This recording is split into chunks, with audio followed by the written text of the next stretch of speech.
तो दोस्तों, एपिसोड को शुरू करने से पहले एक छोटी सी बात क्लियर कर दो। मैं चाहता था कि दोनों पार्ट को एक ही वीडियो में आप तक पहुंचाऊं। सच में प्लान भी वही था, लेकिन लास्ट के कुछ क्रूशियल ऑडियो टाइम पर रिकॉर्ड नहीं हो पाया और क्वालिटी से कॉम्प्रोमाइज करना मुझे बिल्कुल मंजूर नहीं था। इसीलिए मैंने नेक्स्ट एपिसोड को कल इसी वक्त पर शेड्यूल कर दिया है, ताकि आपको अधूरा या हाफ प्रिपेयर कंटेंट ना मिले। उम्मीद है आप मेरी सिचुएशन को समझेंगे, क्योंकि मैं हमेशा कोशिश करता हूँ कि जो भी अपलोड करूँ वो बेस्ट हो। बाकी चलिए अब बिना टाइम वेस्ट किए शुरू करते हैं आज का ये एपिसोड।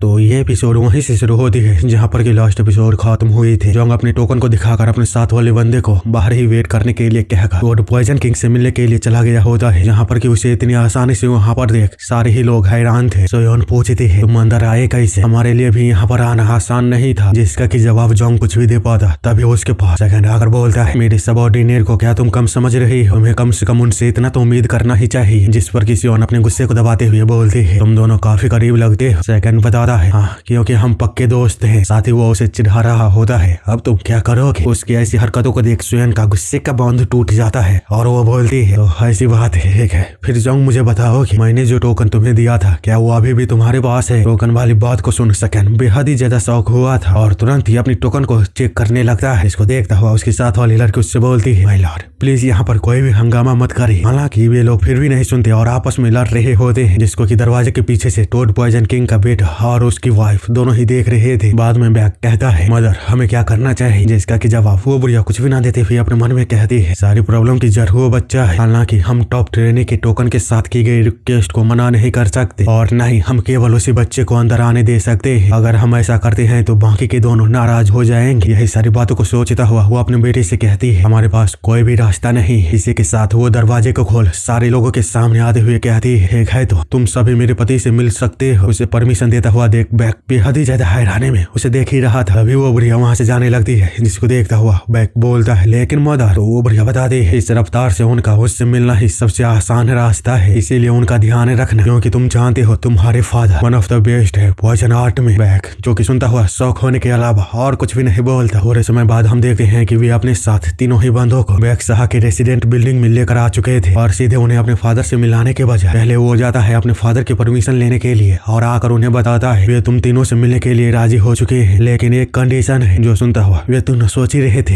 एक कंडीशन। अभी बैक वो आगे बताता है तुम्हें खुद उनके पास जाकर मिलना होगा। सोयोन जिस पर बोलती है आखिर ये किस तरह की सिचुएशन है। हम देखते हैं बैक जिस हॉल में उसका फादर था उसका हल्का सा ही जैसे ही दरवाजा खोलता है तो वहाँ से खतरनाक रूप में पॉइजन भरी मिस्ट बाहर निकलना शुरू हो चुकी थी, जिन्हें देखता हुआ ये दोनों तुरंत ही अपनी सांसों को बंद कर लेते हैं। वही बैक बताता है यह पूरी बिल्डिंग पॉइजन से भरी हुई है, मेरे फादर से मिलने के लिए तुम्हें इन्हें पार करके जाना होगा। जो सुनता हुआ वे लोग और भी ज्यादा शौक हो गए होते हैं, क्योंकि यही वो कंडीशन थी जिन्हें उन्हें पार करके जाना होगा। सेकंड अपने मन में कहता है ये किस तरह की कंडीशन है, या ये कोई टेस्ट है, वो भी पॉइजन के। जबकि सोयोन वो सोच रही थी बैक हाउस का पॉइजन जोंगयोन के 3 सबसे घातक पॉइजनों में से एक माना जाता है। मुझे नहीं पता कि इसका कोई इलाज भी है या नहीं। उन लोगों को इस तरह शांत देख वे बुढ़िया अपने मन में कहती है कोई भी आगे आने की हिम्मत नहीं कर रहा है, क्योंकि जो भी हमारी तरफ पॉइजन के आदि नहीं है उन्हें इसे इंड्योर करने के लिए कम से कम सुप्रीम पीक के मास्टर की एनर्जी चाहिए। यही सब सोचता हुआ वो बोल ही रही होती है मुझे लगता है कि तुम में से कोई भी आगे नहीं आएगा। और आगे वो कुछ भी बोल पाती तभी वो देखती है कि जॉन उसकी बातों को पूरी तरह इग्नोर करके सीधे उस कमरे की तरफ जा चुका था। इतनी सडन उसकी ऐसी हरकत को देख प्रिया काफी ज्यादा घबरा गई होती है। वो चिल्लाते हुए बोलती है मिस्टर जॉन तुम्हें ऐसा नहीं करना चाहिए। ये बोलती हुई वो अपने मन में सोचती है ये तो बहुत बुरा हुआ, मैं तो उसके बारे में भूल ही गई थी। अगर वो अंदर चला गया तो खून की उल्टियां करते हुए वो मर जाएगा, या फिर हो सकता है वो पूरी जिंदगी के लिए अपंग हो जाए। वहीं बैक भी जॉन को रोकने के लिए चिल्ला कर कहता है नहीं जल्दी से कोई फिजिशियन को बुला। जबकि जॉन उन लोगों की बातों को पूरी तरह इग्नोर करके जैसे ही बोलता है इस शहर की महक कितनी अच्छी है, तो सारे ही लोग शौक के मारे एकदम से ही शांत हो चुके थे। वहीं जॉन उस पॉइजन के बारे में बताते हुए बोलता है आर्सेनिक, ओलिएंडर, उबली हुई पॉइजनस आइवी, नीले कछुए के इंटरनल ऑर्गनों का जहर, वाटर हेमलॉक, 10,000 डेथ पॉइजन, कांटेदार सेब, वॉकवीड, बिच्छू का जहर, रेड फायर चींटी की जहर, पॉइजनस डार्ट फ्रॉग का वेनम, हॉर्नेट की जहर और मखोट फूलों के पीली बीज प्लीज अब मैं अंदर जा सकता हूँ। मतलब कि उस जहर के बारे में सारी चीजें बताने के बाद उसने प्रूव कर दिया था ये पॉइजन उसका कुछ नहीं बिगाड़ सकता। लेकिन बैक उसकी ऐसी बातों को सुनने के बाद वो बोलता है तुम्हें जहर के बारे में इतनी सारी चीजें कैसे बता, या तुम पॉइजन को लेकर टीचिंग की है? जोंग बताता है मैं तो कुछ भी नहीं जानता, बस मैं थोड़े समय पहले पॉइजन और मेडिकल हर्ब को लेकर थोड़ी सी पढ़ाई की थी। जो सुनता हुआ बुढ़िया कहती है वो तो एक जीनियस है, जहरों के बारे में जानना और केवल उनकी गंध से ही पता लगा लेना उनमें क्या अंतर है ये बहुत अलग बात है। इसके लिए जन्म से ही तुम्हारे पास टैलेंट होना चाहिए, एक ऐसी टैलेंट जो हमारे फैमिली में भी मिलना बहुत मुश्किल है। यही सब सोचने के बाद वो बोलती है मुझे ये बच्चा चाहिए। तो बैक बताता है हाँ क्यों नहीं, मुझे भी लगता है कि अब मैं समझ चुका हूँ वो मेरे फादर के पास क्यों टीचिंग लेने के लिए आया है। बुढ़िया बताती है पहले मुझे लगा था ये बस समय की बर्बादी होगी, लेकिन अब शायद ये एक अच्छे कनेक्शन को बनाने के लिए हमारी मदद करेगा। जो सुनता हुआ बैक अब इन दोनों से पूछता है तुम दोनों अब क्या करने वाले हो? तो ये दोनों भी थोड़ी देर सोचने के बाद जाने के लिए तैयार कहते हैं जब मेरे सबऑर्डिनेट जा सकते हैं तो मैं भी जाऊंगा। जिस पर कि सोयान कहती है आखिर कौन है तुम्हारा सबऑर्डिनेट? वही उन लोगों की बातों को सुनने के बाद बैक बता रहा है ठीक है तो पॉइजन को दूर करने के लिए अपने क्यूए को सर्कुलेट करना। चलो आप मेरे पीछे हो, मैं तुम्हें उनके पास ले चलता हूँ। इतना बोलते हुए वो जैसे ही हॉल का दरवाजा खोलता है तो सभी की फिर से एक बार हालत खराब हो चुकी थी, क्योंकि वे लोग देखते हैं सामने पॉइजन के अलावा और कुछ भी नहीं दिखता, हर जगह पॉइजन ही पॉइजन था। लेकिन फिर भी अब चूंकि उन्हें टोड पॉइजन किंग से मिलना था तो वे लोग किसी तरह हिम्मत करके अपने क्यूए को अपनी बॉडी के चारों तरफ सर्कुलेट करते हुए जाने के लिए तैयार थे। लेकिन जो वो पूरी तरह रिलैक्स था, उसे तो कुछ भी फर्क नहीं पड़ा होता है। जिसे देखता हुआ रेड बोलती है ये पॉइजन बहुत ही ज्यादा स्ट्रॉन्ग है, क्या तुम्हें यकीन है तुम ठीक रहोगे? जोंग बताता है हाँ ये उतना भी बुरा नहीं है। जिस पर रेड कहती है मैं तुमसे पॉइजन के बारे में नहीं पूछ रही थी, जिसका कि जवाब पता नहीं जोंग वो क्या देता है। लेकिन तभी बैक उन लोगों को एक कमरे के पास लाकर बताता है हम पहुंच गए, फादर कमरे के अंदर है। जैसे जैसे तुम उनके करीब जाते जाओगे पॉइजन का असर बढ़ता चला जाएगा, इसीलिए प्लीज अपना ध्यान रखना। सेकंड बोलता है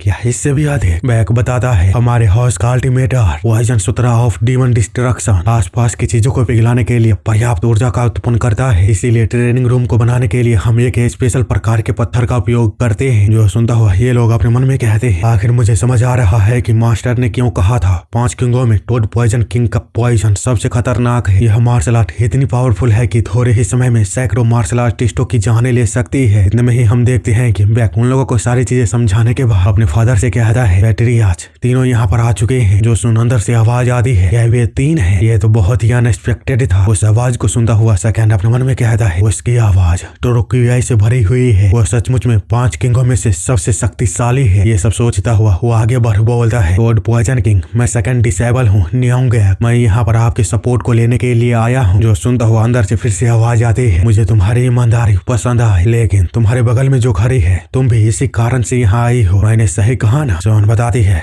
मैं इससे इनकार नहीं करूंगी, तो प्लीज सर टोड पॉइजन के प्लीज मुझे सपोर्ट करिए। वही सेकंड बोलता है मैं एसोसिएशन का लीडर बन के महान उपलब्धियों को हासिल करूंगा। उन दोनों को इस तरह लड़ाई करता हुआ देख उस कमरे से जोरों जोरों से हंसने की आवाज आने लगती है, साथ ही हल्का सा उस कमरे का दरवाजा भी खुलता है, जिसके अंदर से अभी तक जितनी पावरफुल उस पूरे हॉल में पॉइजन भरी हुई थी उससे कहीं अधिक पावरफुल पॉइजन बाहर निकलना शुरू हो चुके थे, जिसकी भयानकता को देखते हुए ये लोग डर से कांप ही रहे थे। उसी समय टोड पॉइजन किंग उनसे कहता है या तुम्हारे पास केवल बातें ही बातें हैं या कुछ और भी है? अगर तुम्हें मेरी सहायता चाहिए तो अपने कामों से खुद को साबित करो, यदि तुमने ऐसा कर लिया तो मैं तुम में से एक की विश पूरी कर दूंगा। हम देखते हैं टोड पॉइजन किंग की पॉइजन अब तक इतनी पावरफुल हो चुकी थी कि बैक को भी अब परेशानी होना शुरू हो चुका था। लेकिन सेकंड वो इन सब की परवाह न करते हुए कहता है ये तो बहुत ही ज्यादा आसान है, और तभी हम देखते हैं कि वह पॉइजन अपना असर दिखाता है और उन लोगों को मौत के दरवाजे तक धकेल दिया था। ये दोनों खून की उल्टियां करते हुए अपने मन में कहते हैं ये पॉइजन क्यों है बहुत ही ज्यादा पावरफुल है, मुझे अभी अपनी क्यूआई को सर्कुलेट करना होगा। जबकि बैक वो सोच रहा होता है ये 7 लेवल यूज कर रहे हैं पॉइजन सूत्रा ऑफ डेमोनिक डिस्ट्रक्शन के स्प्रेडिंग पॉइजन क्लॉड, यह इतना शक्तिशाली है कि सुप्रीम पीक वाले पर्सन को भी इसे संभालना नामुमकिन है। या फादर सचमुच में ये कर रहे हैं? इसका मतलब फादर अभी भी तैयार नहीं है किसी की भी मदद करने के लिए। यही सब सोचता हुआ वो अपने फादर को देख ही रहा था, तभी टोड पॉइजन किंग की नजर किसी पर जाती है जो कि उसे हैरान होने के लिए मजबूर कर दिया था। वो देखता है यहाँ तक कि दोनों ही लीडर के डिसाइबल तक मेडिटेट करता हुआ उस पॉइजन को रोकने की कोशिश कर रहा था, जबकि जॉन उन सब के बीच खड़ा हल्का सा भी अपनी जगह से नहीं हिला होता है, बल्कि वो तो उसकी तरफ आगे बढ़ रहा था। जिसे देखता हुआ टोड पॉइजन किंग बोलता है आखिर तुम क्या चीज हो, तुम इसे कैसे इंड्योर कर पा रहे हो? लेकिन जॉन वो तो उसकी बातों पर हल्का सा भी ध्यान न देते हुए किसी और ही चीज को देखते हुए अपने सदमे में चला गया होता है। वो इतना शौक होता होता है कि पूरी तरह चुप हो गया था, क्योंकि वो देखता है टोड पॉइजन किंग के बॉडी के ऊपर वही सेम निशान था जो निशान उसके दादाजी के आधे कटी हुई बॉडी पर थे। यानी कि उसे कंफर्म हो चुका था ये वही सेम पर्सन है जिसने कि उसके दादाजी को मारा। वो चुपचाप टोड पॉइजन किंग के पास पहुंचकर उससे बोलता है, मैं यहाँ पर टोड पॉइजन किंग से टीचिंग की रिक्वेस्ट करने के लिए आया हूँ। अपनी बातों को इस तरह इग्नोर होता हुआ देख टोड पॉइजन किंग जंग को हवा में उड़ाते हुए उससे कहता है, चलो एक बार और मुझे तुमसे पूछने दो, स्प्रीडिंग पॉइजन क्लाउड से निकली हुई पॉइजन कोई ऐसी चीज नहीं है जो तुम्हारे लेवल पर रहकर रजिस्ट किया जा सकता है। तो मुझे बताओ आखिर तुम इसे कैसे इंड्योर कर पा रहे हो। हालांकि जंग उसके जवाब को देने से पहले अपने मन में सोचता है उसकी ये वर्ड कैप्चर वो अपनी ट्रू की को इस तरह संभाल रहा है मानो ये उसके लिए सांस लेने जितना आसान है। अब मैं समझ पा रहा हूँ वो 5 किंगों में से एक क्यों है, लेकिन उसकी पॉइजन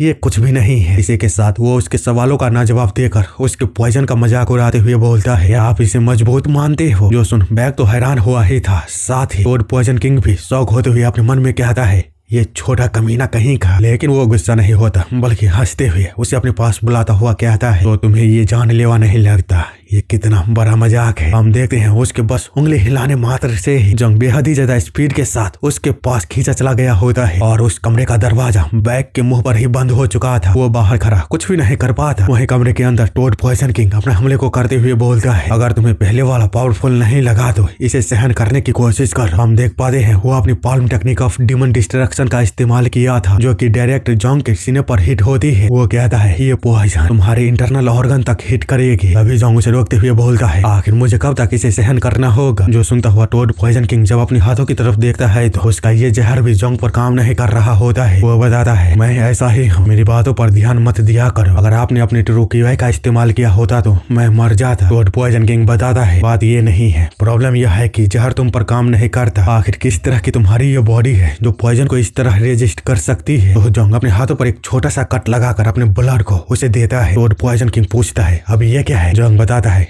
कुछ भी नहीं, मैं तो बस आपको अपना जहर दिखा रहा था। जो सुनते ही टोड पॉइजन किंग के कान खड़े हो जाते हैं। वो चिल्लाते हुए कहता है, ये किस तरह की बकवास है। साथ ही वो सोच रहा था यह एक ऐसी लेवल है जहाँ पर हर पॉइजन आर्ट को सीखने वाला पहुँचना चाहता है। इस लेवल पर ब्लड और फ्लश खुद पॉइजन बन जाता है। मैंने इसे प्राप्त करने के लिए अपना पूरा जीवन सौंप दिया ताकि मैं एक पॉइजन ह्यूमन बन सकूं। यह एक ऐसी मुकाम है जहाँ मैं अपने पूरे जीवन भर कोशिश करता रहा लेकिन तभी नहीं पहुँच पाया। यही सब सोचता हुआ वो अपने कांपते हाथों से जंग के ब्लड को लेता हुआ कहता है, तुम बकवास कर रहे हो, ऐसा हो ही नहीं सकता। लेकिन जब वो उसके ब्लड को टेस्ट करता है तो उसके होश उड़ जाते हैं। वो सोचता है क्या वो सच में मैन ऑफ पॉइजन है। तभी जंग उससे पूछता है कैसा लगा, मतलब कि वो अपने पॉइजनस ब्लड के बारे में उससे पूछ रहा होता है। लेकिन टोड पॉइजन किंग उससे बोलता है, मुझे बताओ क्या तुम सचमुच में मैन ऑफ पॉइजन हो। जंग बोलता है, आप किस बारे में बात कर रहे हो। तो टोड पॉइजन किंग वो बोलता है, क्या तुम इसके बारे में नहीं पता, क्या तुम मुझसे मजाक कर रहे हो। ये बोलता हुआ वो अपने मन में सोच ही रहा था क्या उसे सचमुच में इसके बारे में कुछ भी नहीं पता है। तभी अचानक ही उसे जंग के पॉइजन को इंड्योर करने में बहुत मुश्किल होने लगती है और थोड़े ही समय बाद देखते ही देखते उसके मुंह से ब्लड बाहर निकलना शुरू हो चुका था। और जब तक वो इसे समझकर संभाल पाता तब तक बहुत देर हो चुके थे। जंग का पॉइजनस ब्लड जो उसके अंदर गया था वो बेकाबू हो गया होता है, जिससे कि अब वो खुद पॉइजन किंग होने के बावजूद भी संभाल नहीं सकता था। वो हैरानी में दोबारा अपने मन में कहता है, या मैं पॉइजन हो चुका हूँ, ये कैसे हो सकता है। या इसीलिए उसने मेरे पॉइजन को देखते हुए कहा था ये तो मामूली है। यही सब सोचता हुआ वो अपने मौत के अंतिम दरवाजे तक पहुंच गया होता है और तुरंत ही जमीन पर गिर पड़ा था। उसे अचानक इस तरह देख जंग तुरंत ही उसके पास भागते हुए उसे संभालता है और जब उसकी हालत को देख ही रहा था तभी उसकी नजर उसके पैरों पर जाता है, जिसे देखता हुआ वो कहता है, ऐसा लग रहा है जैसे उसके पैर काफी लंबे समय से अकड़े हुए हैं। जहर ने उसके पैरों को पूरी तरह लकवाग्रस्त बना दिया है। इसीलिए बैग ने कहा था हमें खुद पॉइजन किंग से जाकर मिलना होगा, क्योंकि टोड पॉइजन किंग अपनी जगह से हिल नहीं सकता था। जहर इसकी बॉडी से होकर ब्रेन तक पहुंच रही है। अगर जहर इसी रफ्तार से आगे बढ़ती रही तो ये कोमा में चला जाएगा या मर जाएगा, और अगर ऐसा हुआ तो मुझे फैंटम स्वॉर्ड के बारे में एक भी सुराग नहीं मिलेगा। यही सब सोचता हुआ वो परेशान हो ही रहा था। अभी रेड बाहर आकर उससे कहती है, तुम्हारे पास दवा है, जल्दी से उसे दो। जो सुनता हुआ जंग जब कुछ भी नहीं समझता है तो रेड बताती है, मैं हेवन एंड अर्थ एसेंस की बात कर रही हूँ जो तुम्हें रिवॉर्ड में मिला था। तो जंग को अचानक उस दवा के बारे में याद आता है और वो तुरंत अपने पास से उस दवा को बाहर निकाल कर जैसे ही उस पिल को टोड पॉइजन किंग को खिलाता है तो रेड बताती है ये दवा उसकी जहर निकालने में मदद करेगी। हम देखते हैं वो पिल स्टिल जैसे ही टोड पॉइजन किंग के बॉडी के अंदर जाता है वो अपना काम करना शुरू कर दिया था, जिसे महसूस करता हुआ टोड पॉइजन किंग अपने मन में कहता है मिरेकल मेडिसिन में भी सबसे बेस्ट। मैं पहले जहर के विपरीत प्रवाह को रोक नहीं सका, लेकिन अब मैं इससे खुद की एनर्जी बना सकता हूँ। हालांकि मैं इसका इस्तेमाल करके अपनी सारी पॉइजन को भी बाहर निकाल दूंगा। यही सब सोचता हुआ वो अपने पॉइजन को सेक्रीफाइस करके जो खुद की जान को बचाने की कोशिश करने लगता है। तो उसकी एनर्जी को देखते हुए जोंग बोलता है ये तो अजीब है, आप जहर से लड़ने की कोशिश क्यों कर रहे हो, इसे स्वीकार करिए। टोड पॉइजन किंग जिस पर पसीने में भीगा हुआ बेहद ही ज्यादा शौक हुआ था, क्योंकि ऐसा ही कुछ उसके फादर ने भी उससे कहा था, बस इसके साथ तालमेल बिठा। और पॉइजन किंग कहता है मैं हमेशा अपने पिता के पीछे पीछे भागता रहा हूँ। मेरे फादर बैक्यू एक ऐसे मार्शल आर्टिस्ट थे जिसने की सूत्रा ऑफ डिमन डिस्ट्रक्शन को बनाया और 80 रियलम पर पहुंचकर मैन ऑफ पॉइजन बना। उन्होंने सभी के विश्वास को गलत कर सिचुआन टैंग क्लैन और ओयोंग क्लैन को भी कोई मात दे सकता है साबित किया। उन्होंने सिचुआन के टैंग क्लैन के पैट्रियार्च टैंग युंगजांग को मारकर grand master of poison art बने। हालांकि पॉइजन सूत्रा डिमन डिस्ट्रक्शन को सीखना बिल्कुल भी आसान नहीं था, इसीलिए उनका कोई भी संतान 8वीं रियलम तक नहीं पहुंच सका। सबसे बड़ा बेटा उनका जिसे सबसे अधिक टैलेंटेड माना जाता था उनकी मौत हो गई और उनके तीसरे बेटे का निचला शरीर पूरी तरह पैरालाइज हो गया। हम देखते हैं टोड पॉइजन किंग जब अपने 25वें साल में था तो वो अपने फादर के पास जाता है, प्लीज मुझे बताइए फादर, क्या हमारे लिए 8वीं रियलम तक पहुंचना सचमुच में असंभव है, या मेरा भी अंत मौत ही होगी, या फिर मैं भी अपने भाई के जैसा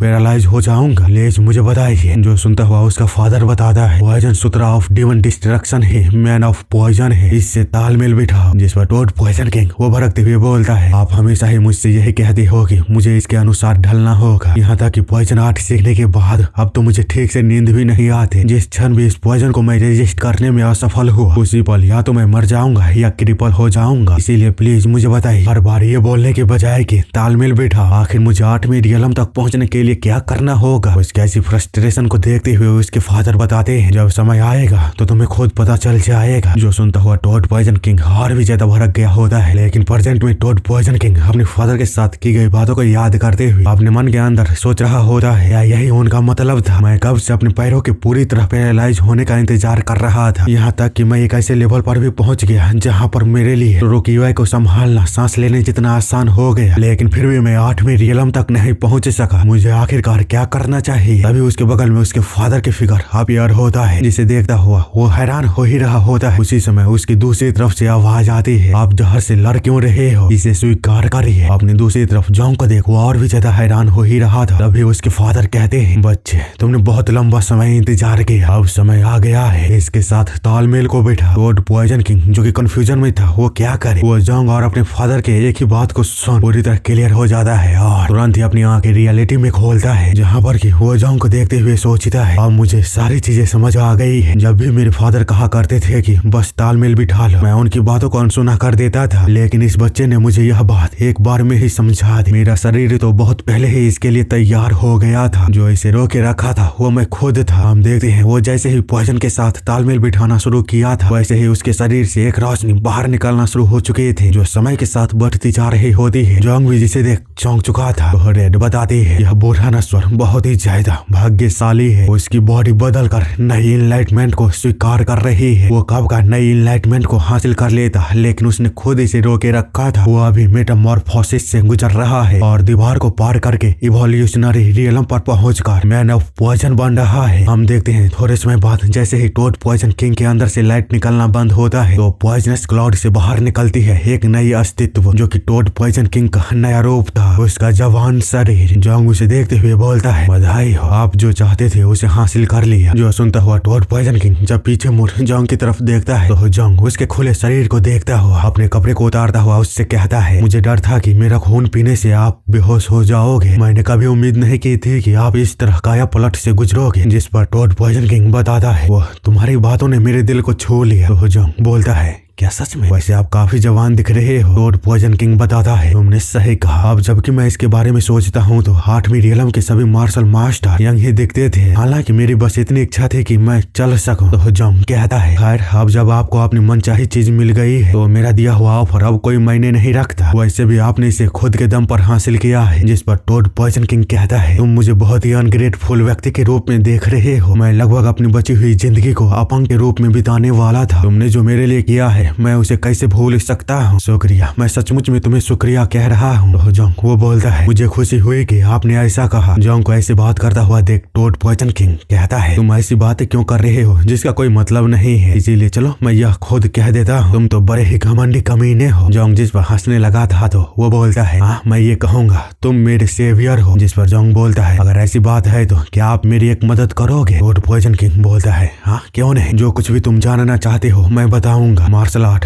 पॉइजनस प्लांट या फिर पैसे, बताओ मुझे किसके बारे में तुम जानना चाहते हो। जोंग बताता है, मेरे पास एक सवाल है। जो सुनता हुआ तो टोड पॉइजन किंग भी काफी ज्यादा चौंक गया होता है। और जोंग वो आगे बताता है, प्लीज मुझे बताइए फैंटम स्वॉर्ड के बारे में। उसके ऐसी सीरियसनेस को देख टोड पॉइजन किंग भी थोड़ी देर के लिए सोच में पड़ चुका था। बाद में कुछ देर सोचने के बाद वो कहता है, ठीक है, मैं तुम्हें फैंटम स्वॉर्ड के बारे में बताऊंगा, साथ ही अपने उसके साथ की गई लड़ाई के बारे में भी। जो सुनता हुआ जोंग गुस्से में अपने मन में कहता है, फाइनली अंततः उसके बारे में मुझे पता चलने वाला है। हम देखते हैं टोड पॉइजन किंग उसे फैंटम स्वॉर्ड के बारे में बताने से पहले कहता है, मैं तुम्हें शुरुआत में ही एक चीज बता देता हूँ, असल में फैंटम स्वॉर्ड की असली पहचान क्या है मैं भी नहीं जानता। यह सच है कि मैंने फैंटम स्वॉर्ड के साथ लड़ाई की, लेकिन उसने मुखौटे को पहने रखा था। मुझे उसकी उम्र नहीं पता और न ही वो कैसा दिखता है ये जानता हूँ। साथ ही उसके साथ मेरी लड़ाई कोई लड़ाई नहीं थी, उसने मुझे बहुत ही आसानी से हरा दिया था। उस समय मुझे पहली बार ऐसा एहसास महसूस हुआ। पॉइजन मास्टर बनने के बाद मुझे तो ताई गैंग के साथ लड़ते समय भी इतनी बेबसी महसूस नहीं हुई थी, जबकि वो 8वीं रियलम का वॉरियर था। मैंने उस पर जितने भी पॉइजन को फेंके उसने उन सभी को बिखेर दिए। आखिर कोई इतना कुशल कैसे हो सकता है। फैंटम स्वॉर्ड के बारे में जितना लोग कहते हैं वो उससे कहीं अधिक ज्यादा पावरफुल है। हम देखते हैं टोड पॉइजन किंग को इतना बेबस देख फैंटम स्वॉर्ड उससे कहता है, अब बस करो टोड पॉइजन। इतना बोलते हुए वो हमला करना बंद कर दिया था, जिसे देखता हुआ पॉइजन किंग कहता है, तुम ये कर क्या रहे हो, या तुम्हें मुझ पर दया आ रही है। जिसका कि जवाब फैंटम स्वॉर्ड देता है, टोड पॉइजन किंग क्या तुम घायल आदमी के साथ लड़ना चाहते हो। जो सुनता हुआ टोड पॉइजन किंग को बेहद ही ज्यादा धक्का लगा था। वो कहता है, घायल, तुम ये क्या कह रहे हो। तो फैंटम स्वॉर्ड अपने सीने पर लगे पंजे के निशान को उसे दिखाता है। उस निशान को देखते हुए टोड पॉइजन किंग अपने मन में कहता है, मेरे जैसा पॉइजन आर्ट को सीखने वाला इसे ना पहचाने यह असंभव है। यह घाव पॉइजनस पाल्म टेक्निक की है, या उसने अपनी इतनी बुरी हालत में मुझसे लड़ाई की और मैं तब भी उसके मुकाबले में कुछ भी नहीं। यही सब सोचता हुआ वो अपने गुस्से को दबाते हुए फैंटम स्वॉर्ड से पूछता है, ये तुम्हारे साथ किसने किया, ओयंग क्लैन या Sichuan Tang clan. Phantom sword बताता है, रेडिएंट मेडिसिन इमॉर्टल। उसका नाम सुन टोड पॉइजन किंग और भी ज्यादा शौक होते हुए अपने मन में कहता है, रेडिएंट मेडिसिन इमॉर्टल, वो तो रिन्यूड फिजिशियन हुई टाई के साथ सबसे बेस्ट है मेडिसिन में। हालांकि वो कोई मार्शल आर्टिस्ट नहीं है, फिर उसने ऐसा किया कैसे। तभी फैंटम स्वॉर्ड उसकी तरफ एक टोकन को फेंकते हुए बोलता है, ये लो। जिसे देखता हुआ तो टोड पॉइजन किंग एक बार फिर से शौक हो चुका था। जबकि फैंटम स्वॉर्ड वहां से जाते हुए उसे बताता है, अगर तुमने इसे पहचान लिया है तो हमारे पास लड़ाई करने का कोई कारण नहीं है। इसे वापस अपने मास्टर के पास लौटा देना और उसे मेरी चोट के बारे में बताना, साथ ही यह भी बताना कि मुझे बीच में ही रोक दिया गया था। इतना बोलकर वो वहां से चला जाता है, जिसके बारे में टोड पॉइजन किंग जोंग को बताते हुए कहता है, उस दिन मैंने जाना कि फैंटम स्वॉर्ड अफवाहों में बताए गए ताकत से कहीं ज्यादा शक्तिशाली है और रिन्यूड फिजिशियन हुई है, वो मुझसे भी ज्यादा कुशल है। तो जोंग उससे पूछता है, आखिर उसने आपको दिया क्या था। जिस पर कि टोड पॉइजन किंग फिर से खामोश हो चुका था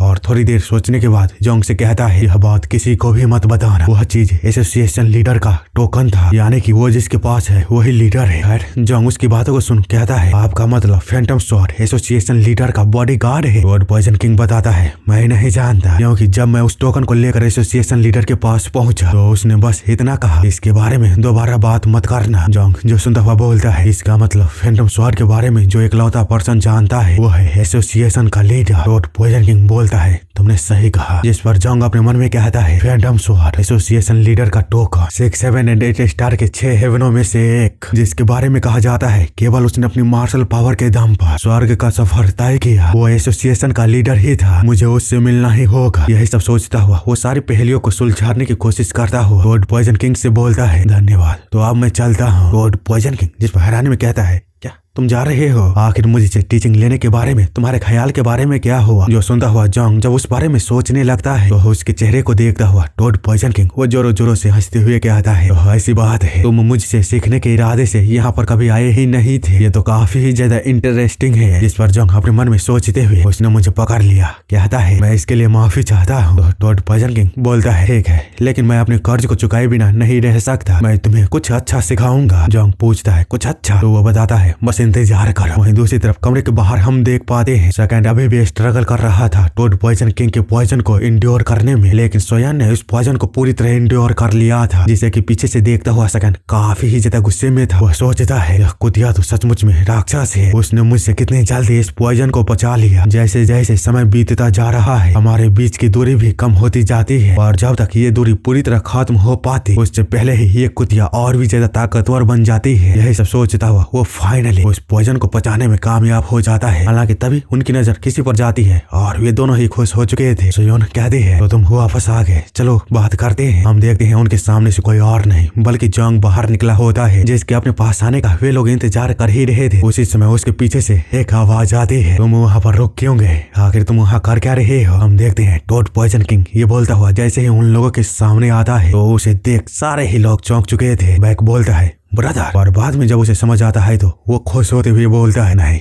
ये तो आप हैं फादर, क्या आप मेटामॉर्फोसिस से गुजरे हैं। मेटामॉर्फोसिस की बात को सुन ये दोनों और भी ज्यादा शौक हो चुके थे। वे लोग समझ नहीं पा रहे थे ये कैसे हुआ, हालांकि अब उनके लिए ये अब और भी ज्यादा जरूरी हो चुका था। टोड पॉइजन किंग को अपने साइड में लाना तो वे लोग कहते हैं बधाई हो आपके अचीवमेंट के लिए। सोयोन की ऐसी बातों को सुनता हुआ सेकंड उसे धक्का दे बोलता है कांग्रेचुलेशन, हमें बाहर जाकर जश्न मनानी चाहिए। उनकी ऐसी उत्सुकता को देखता हुआ टोड पॉइजन किंग उन्हें शांत करते हुए बोलता है तुम्हारी शुभकामनाओं के लिए धन्यवाद, लेकिन हमारा काम अभी भी खत्म नहीं हुआ है। शर्त ये थी कि मुझे अपने पैरों पर खड़ा किया जाए, लेकिन तुम दोनों में से कोई भी ऐसा करने में सफल नहीं रहा। जो सुनता हुआ इन लोगों की पूरी खुशी गायब हो चुकी थी और ये लोग बिल्कुल ही शांत हो चुके थे। जबकि टोड पॉइजन किंग अपने बेटे से कहता है बैक मेरी बातों को ध्यान से सुन, आज और अभी से ये मेरा ऑफिशियल डिसेबल और इस फैमिली का मेंबर है, इसके साथ अपने भाइयों के जैसा व्यवहार करना। उसकी ऐसी बातों को सुनता हुआ उस पूरी जगह पर एक बड़ी सी खामोशी छा गई थी, किसी के मुंह से आवाज तक बाहर नहीं निकल रही होती है। इसीलिए जब उनके बीच की खामोशी को तोड़ते हुए कहता है मुझे लगता है कि इनाम के तौर पर ये कुछ ज्यादा ही है। तो टोड पॉइजन किंग बताता है तुम्हारे पॉइजन का सही इस्तेमाल करने के लिए मुझे तुम्हें पॉइजन सूत्र ऑफ डीमन डिस्ट्रक्शन को सिखाना होगा, लेकिन ये अलाउ नहीं है बाहरी लोगों के लिए, तुम्हें हम में से एक बनना ही होगा। उसकी ऐसी बातों को सुनता हुआ बैक बोलता है पॉइजन सूत्र डीमन डिस्ट्रक्शन फादर आप जानते हैं ना ये हमारे फैमिली का सीक्रेट है। तो टोड पॉइजन किंग बताता है हाँ